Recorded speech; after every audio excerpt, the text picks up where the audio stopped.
আসসালামু আলাইকুম রহমতুল্লাহি ওবরাকাতুহু। সম্মানিত ইমানদার ভাইরা, আজকের ভিডিওতে আমরা খুবই গুরুত্বপূর্ণ বিষয় নিয়ে এসেছি। যে বিষয়টা হলো, নারীরা যখন রান্না করে, এই রান্না করার সময় যদি নারীরা ৩টি আমল করতে পারে, তাহলে সেই নারীদের কপাল খুলে যাবে এবং প্রচুর রিজিক ধন দৌলত আসবে এবং প্রচুর রিজিক ধন দৌলতের মালিক হবে।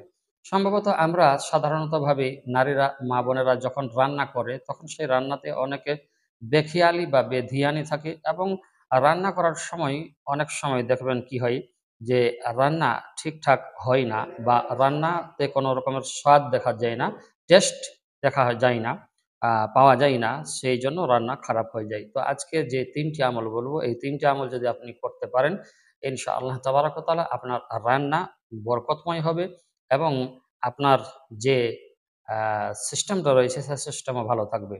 ৩টি আমল কি? ১ম এ আপনি ওযু করে নেবেন। এখন জিজ্ঞাসা করবেন, ওযু কিসের জন্য করব? ওযু তো ইবাদতের জন্য করা হয়।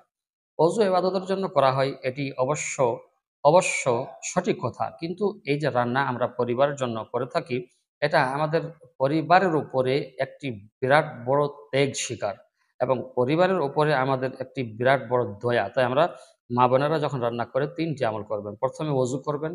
অজু করার পরে যখন আপনি রান্নাঘরে যাবেন, বিসমিল্লাহ বলে ডান পা দিয়ে দাখিল হবেন, অর্থাৎ প্রবেশ করবেন এবং সর্বপ্রথমে দরুদ শরীফ পড়বেন। দরুদ শরীফের খুব মর্যাদা রয়েছে আল্লাহ তাআলার কাছে, যে একবার দরুদ শরীফ যদি কেউ পড়ে, কোনো মানুষ, তাহলে তার উপর ১০ টি রহমত বর্ষিত করা হয়। তাহলে এখানে আমরা দেখছি যে রহমত যখন বর্ষিত করা হবে, তো অবশ্যই যে জায়গায় রহমত বর্ষিত হবে বা বর্ষণ হবে, সেই জায়গার যে কাজগুলো রয়েছে সেগুলো মূল্যবান হবে এবং খুবই গুরুত্বপূর্ণ কাজ হবে এবং সেই জায়গাতে আল্লাহ তাবারক ওয়া তাআলার উপরে আল্লাহ তাআলার নজর থাকে।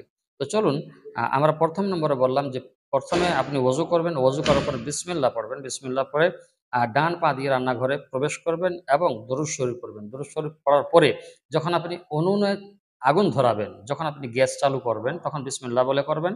আর যখন চাল দেবেন বা তরকারি, সবজি, শাক, তরি-তরকারি যখন রান্না করবেন, তখন বিসমিল্লাহ বলবেন। আর এই ৩টি আমল। আরেকটি বিশেষ আমল হলো যে যখন আপনি রান্না বাড়বেন, অর্থাৎ যখন খাবার খেতে দেবেন ঘরের ফ্যামিলির আত্মীয়-স্বজনদেরকে বা ফ্যামিলির লোকেদেরকে, তখন আপনি একটি কাজ করবেন যে যখন রান্না হয়ে যাওয়ার পরে আপনি আ খাবার বাড়ছেন, তখন আপনি উম আপনার দেগ থেকে বা পাতিলি থেকে বা বর্তন থেকে কোনো সবজি হোক, গোশত হোক বা ভাত হোক, বিরিয়ানি হোক, পোলাও হোক, যেটি হোক বা রুটি হোক, যখন ওটা খুলবেন তো বিসমিল্লাহ বলে খুলবেন ঢাকনটা। তারপরে আপনি কি করবেন? বিসমিল্লাহ বলে দেওয়া শুরু করবেন। তো ঢাকনটা কিন্তু আপনি পুরা খুলবেন না। পুরা ঢাকন খুললে আপনার বরকতটা চলে যায়। তো সেইজন্য পুরো ঢাকনা না খুলে অর্ধেক ঢাকনা খুলে বিসমিল্লাহ বলে শুরু করবেন। ইনশাআল্লাহ তাবারাক ওয়া তাআলা আপনার যে রান্না রয়েছে সেটাতে বরকতই বরকত হবে, শেষ হতে চাইবে না। সেজন্য এই ৩টি আমলের পরে এই শেষ যে আমল সেটি আমরা অবশ্যই করব। ভালো থাকবেন। আসসালামু আলাইকুম ওয়া রাহমাতুল্লাহি ওয়া বারাকাতুহু।